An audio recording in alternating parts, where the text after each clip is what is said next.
Hello and welcome to the Recruit Rockstars podcast, where we focus on the people part of your business. Every Tuesday and Thursday, I interview a world-class expert on talent and recruiting so that you can build a company filled with rock stars. And today, I have got, this is very meta, I have got a rockstar recruiter on the Recruit Rockstars podcast. One of the best that I've met. He's been at it for a long time, probably longer than he cares to admit.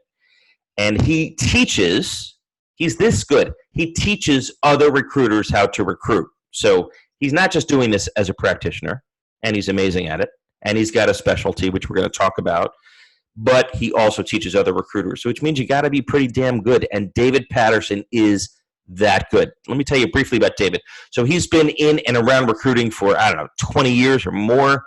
He's based in Florida, and he now leads the Kineta group, which focuses specifically on SAP. Now, SAP, as you probably know, is in the fourth generation.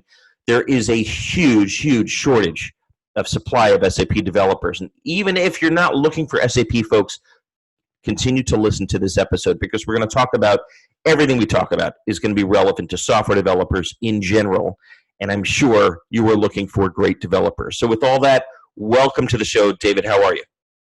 I'm fantastic. How are you doing, Jeff? I love your energy, and I think what you're doing is fantastic. So I've really been looking forward to spending time with you.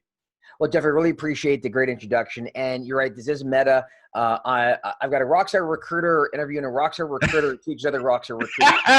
It's kind of like recruiter inception. It is weird. I hope we don't spontaneously combust.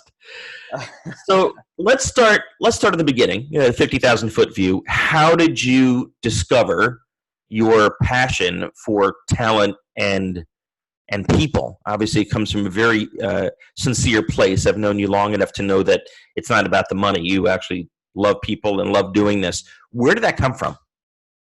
Well, to be candid with you, I fell ass backwards into recruiting. You won't see it on my LinkedIn, but I actually started off recruiting for Labor Ready. I was doing day labor, putting out temps and homeless people out to job sites and construction sites. That's where I started for a couple of years. So I started at the lowest of the low, but just through hard work and determination, I worked my way up and into what I do now. But even when I went independent in 2004, was when I first started my first company, not my current, and we can go into that story as well. But when I started, I didn't have a lot of training, didn't have a lot of really skill. I wasn't a natural salesperson. I wasn't really a natural people person. It may seem like that now, but was developed over years.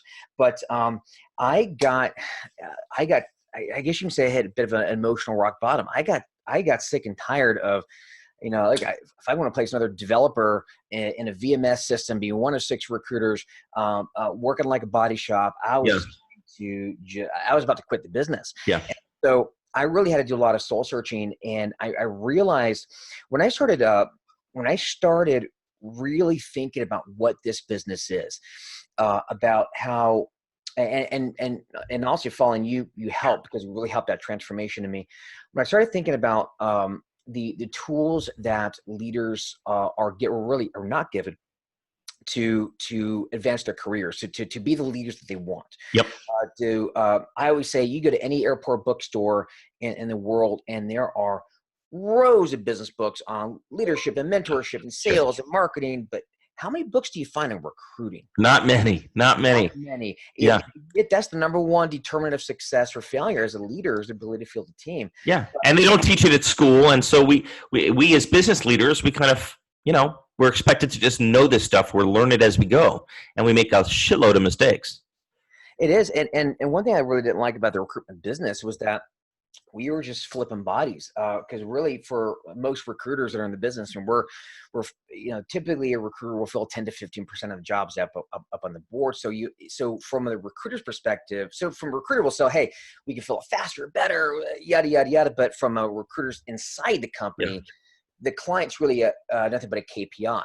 Yeah. I get 10 jobs, I'll fill 1. Don't care which one, I'm going to make my quota. Yep. And that was the issue. And so when I realized that what made the shift for me was I made the internal shift, realizing that, this isn't just me filling positions.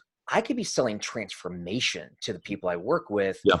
and I could give them the tools to and empower them. Even if I make one placement with them, if I can give them the tools to empower them to be able to consistently hire top performers every single time, year after year after year after year, even if they never work with me again, that's a powerful thing to put out in the world. So And teaching them to fish as much as giving them a fish.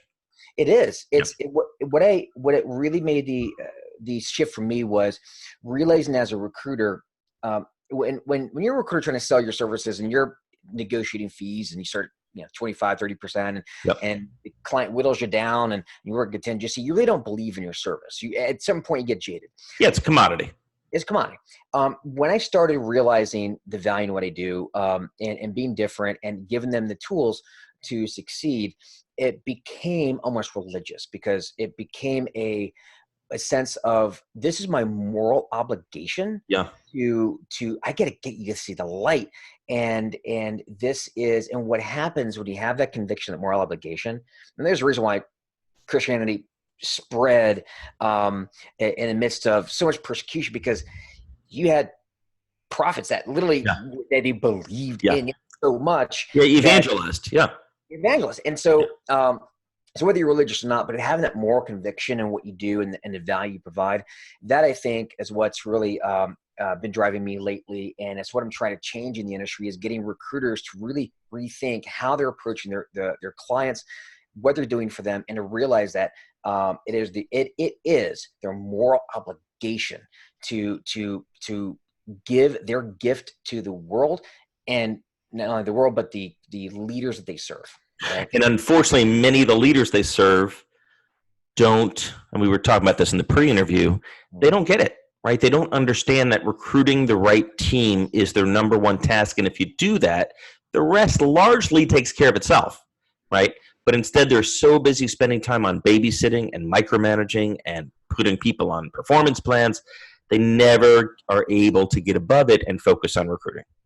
Very true. And they also, but I also have to realize as well that not everybody is meant to be that type of leader. Sure. Really, when you look at really any movement, and I really think that what you're doing, Jeff, and what I'm trying to do in my own way as well, is a movement. And look at any movement, whether like, for example, I'm big in the world of CrossFit, so I look at CrossFit a lot as that movement. There's maybe 5-10% of the market is all you need. But it's those people that really truly believe and see the vision and change their lives because of it.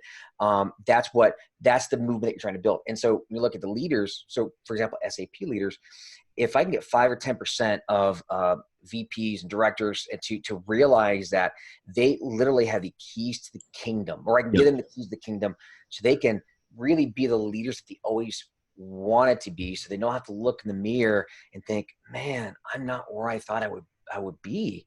What am I doing wrong? But it is a decision they need to make, right? They need to decide, do I want to be that leader? Because I think, to your point, David, not everyone is necessarily meant to be that.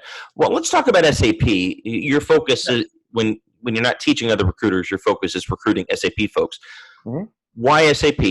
And what is the most unique aspect that you have learned about SAP talent that isn't necessarily the same as every other candidate, every other field?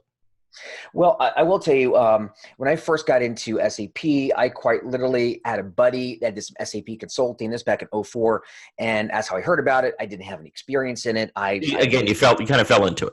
Fell into it, yeah. And I did. I had always a bit of a techie guy, but didn't have the technical background to get into the more technical areas of recruiting. And the one thing I loved about SAP, just as a bit of a business geek and a bit of a tech geek, but at the same time, I'm not super techie, was it allowed me to really combine that business aspect, that techie aspect. And yes, I'll place developers, for example, and say ABAP developers, but what I really love is when I am working with those folks who are the techno-functional architects that have this deep understanding of business. Maybe they come from that business background, and then they rolled into SAP, and from there, and then once they gain some leadership skills, then they can move into management and project management, program management, and they can be a director. And then you've got this person who who really is almost an amalgamation of all of these things that create this part, this whole that's greater than its parts. You know, Yep. the part, the business part, and that's what I really loved, and the leadership part of it. They're complex, intelligent folks, and not to generalize, but they tend to be, right? Yeah, they tend to be. They say, I forget the line, but it's the mark of genius is be able to, consider two opposing ideas at the same time or something like that. It's that, it takes a special sort of individual to be able to have those business concepts, have the communication skills, the leadership skills, the technical skills, all that together into a package. And that's pretty rare, I found. What is some of the what are some of the DNA characteristics that you tend to notice in strong SAP developers? Are there common threads that when you see these DNA markers, you're like, I'll bet this guy's pretty good or this gal's pretty good? Yeah, they want to break things and put them back together. That's a big one. It's breaking open processes. It's like an innate puzzle solver.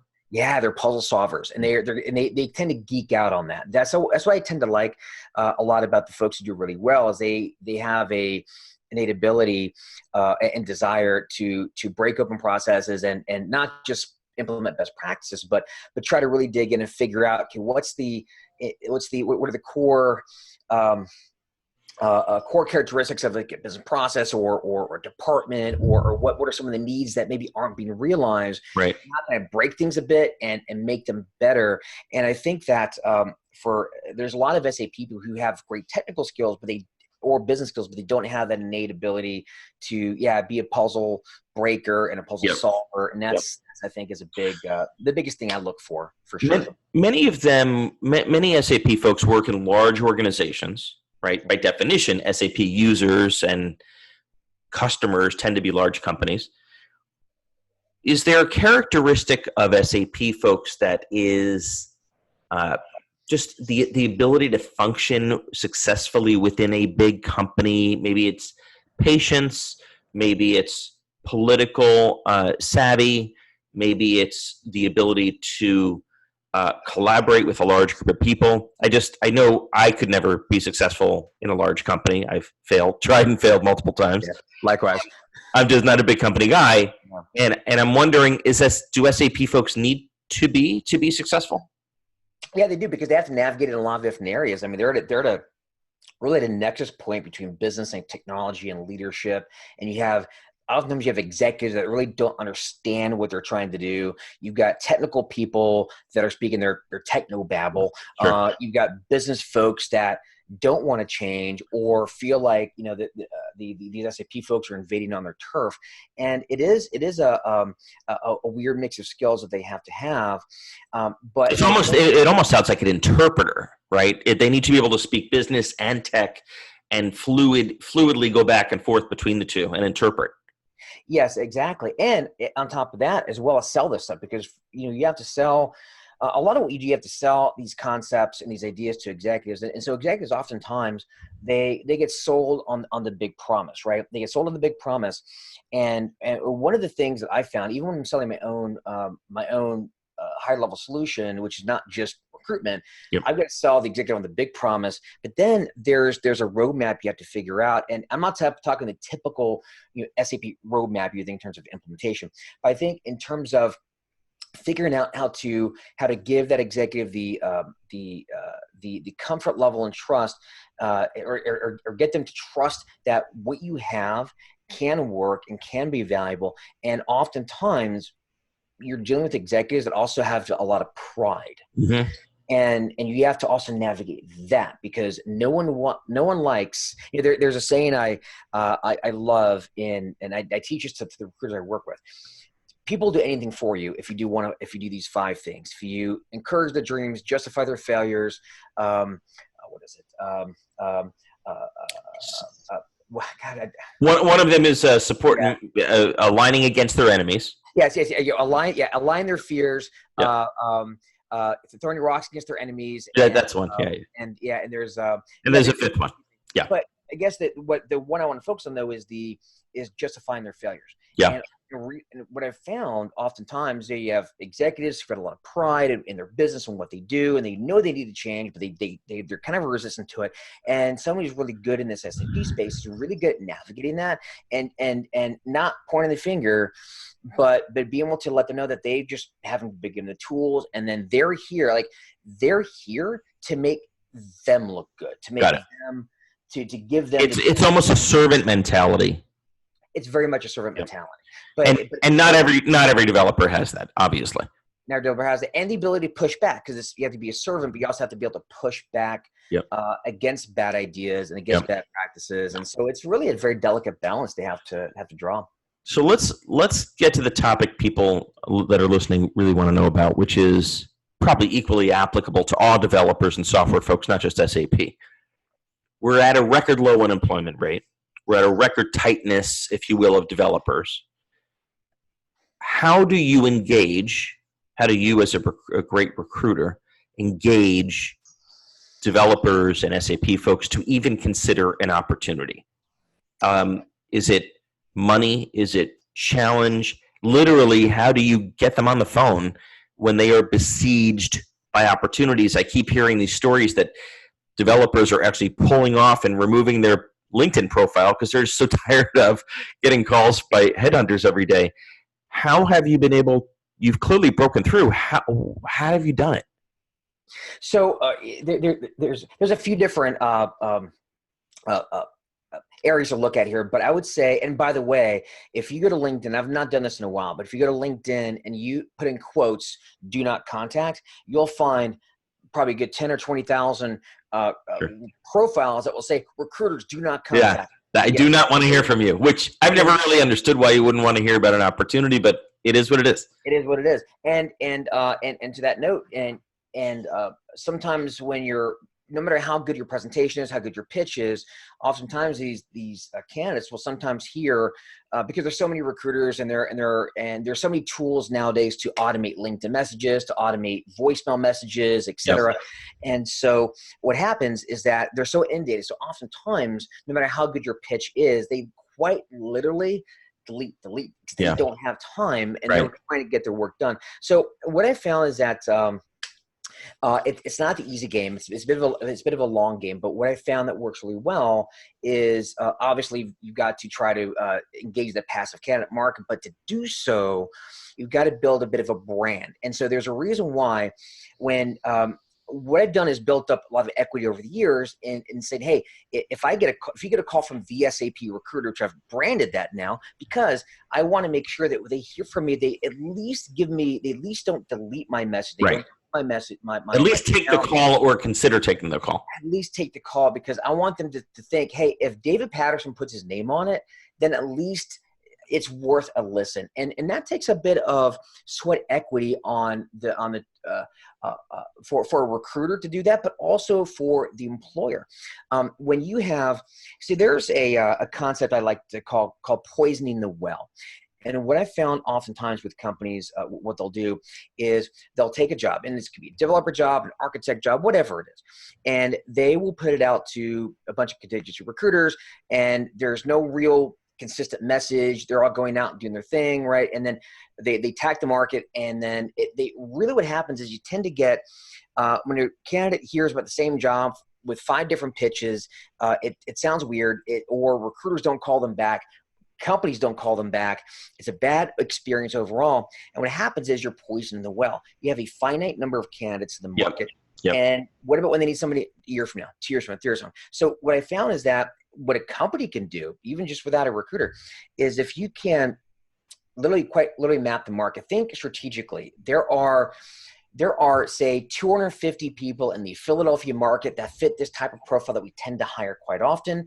And so we're going to go to map this market. We're going to develop a content campaign, email campaign, ad campaign, et cetera, to push content out to them, to really educate them on their career, to help them really engage them. Really engage them, provide goodwill. If you put a lot of goodwill out there and occasionally make an offer, people will buy from you. You believe in karma, obviously. Believe in careful, and karma's watching you. Yeah. Right now, karma's watching us right now. Yeah. And so what happens is if you do this consistently over time, Yep. then when you do have an opportunity, you've built up a lot of goodwill, and But it doesn't mean playing the long game, right? it means playing the long game. Playing the long game, yeah. I mean, and that's the problem. And so when companies put out kind of crappy offers or a crappy job description or crappy salaries or crappy messages, and they keep dipping into the same well, keep expecting to get good people, that's when they tend to have a lot of turnover. They get burned by body shops. Yep. There's a lot of there's body shops that, for you folks at SAP, exactly what Yep. I'm talking about. Yep. And that's the issue. And so I think for a lot of companies, that's the big area that they need improvement on, and that's the thing I really harp on so much. How much does Glassdoor play into this? Is it as big a deal as some employers think? And what can they do to get Glassdoor to help them as opposed to hurt them? Yeah, Glassdoor is a big one because everybody's checking Glassdoor nowadays, and that's if you start getting it's like getting a bad Yelp rating. Yeah, getting a bad Yelp rating, man, that's a tough one to fix. I mean, you're candidly, it's really tough to fix because there are. I've heard people say, well, go have your employees start giving good reviews, but then again, if you consistently have bad reviews and then you get a slew of good reviews in. Well, that also, people look at that. It looks suspicious. It really is the long game. It's not an easy fix, and you're gonna have to. It comes down to doing good work, planning good experience, and those good reviews will come. If you have consistently bad reviews, and then over time that changes, that's fine. If you have consistently bad reviews, then if you have in one day you've got 20 amazing reviews, people can they smell see through it. Sure. See through it. But it is a big deal. Right? You will lose candidates if the employer has bad Glassdoor reviews. It is. It's a very small world nowadays. Things are so transparent. It's so easy to lose your reputation in the market. Yep. And there are times I'll get approached by companies that as soon as I hear, I'm like, I don't want to work with you because I don't want to put my name on your job because I've got my own reputation to think about as well. I recently turned down a great project with a company that had Glassdoor reviews that were so bad that I knew it was going to be impossible to get the job done, to bring a terrific candidate to the table. Mm-hmm. Yeah, and also, when it comes down to that, we have to realize as well, and something that maybe it's a hard truth for some leaders to think about is maybe you're not the leader that should be hiring top talent. There are other leaders out there that what they need is a B or C level team, and that's okay. Yep. But you also have to realize if in your mind you're an A player leader, you are a top dog, then you need to be surrounded by top dogs, and that's and you have to if you feel if you're consistently not surrounded by that, then you have to be able to look in the mirror, and which is one of the hardest things to do. Self-reflection is very hard, to look in the mirror and find out what are you doing, and what do you need to change about yourself, not just your leadership and how you interact day to day with your employees, but even just the overall market, how you interacting with them, what are you putting out there, and I think a lot of the leaders who are willing to self-reflect and ask themselves the hard truths and take the hard path.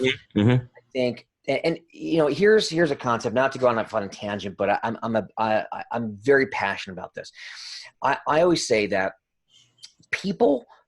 businesses in general are always looking for an easy advantage, right? Years all the time. I want an easy, quick advantage. Well, Sure. An easy, quick advantage isn't an advantage when your competitor can do the same thing Sure. quickly. It goes away very quickly. Right. Yeah, it's a Red Queen scenario. You're running faster to stay in the same place. A true advantage. What Jeff Bezos did with Amazon, he built a distribution system that will likely never be replicated. Poured hundreds of billions into it because what he realized was he created an advantage that was difficult, hard. No one can else replicate it. He went through a fire that is now the barrier of entry. Right. As a leader, there are really no quick fixes. But if you're willing to go through that fire and brave that fire, that fire that you went through is now the barrier of entry. If you want to be the top 5 or 10% of leaders out there, et cetera, if you're willing to brave that fire and radically do things different, there may be internal resistance at the company you're at to hire differently. You need to be able to rattle some cages, do things differently. But if you're able to, and the path is there. Yep. It's not like it's impossible. You just have to have the guts and determination and the willingness to again look yourself in the mirror, ask yourselves the hard truths, do the hard things, and if you could do that and climb that mountain and plant your flag and defend it against all comers, you'll be amazed how many other leaders out there aren't willing to climb that mountain after you. You'll attract people. They'll still stay on your team, and others within your company will notice it. Let's say you don't run the company, but you run a function or a department. Others will notice, wow, everyone wants to work on her team. She has amazing loyalty. She has no turnover. What is she doing? And they'll want to understand it. And once you develop that skill set, once you develop that mentality, once you do that, it's actually quite easy to maintain. Yeah. It's just that fire you have to get through to get there. Because again, most people aren't willing. It's actually, there's a lot of room at the top. There's not a lot of room at the bottom. That's true. Everybody's at the bottom. You just have to figure out a way to get to the top. And that's the trick. David, you have done a remarkable job carving out a specialty for yourself that happens to be a huge need and a dire shortage. So your timing is amazing.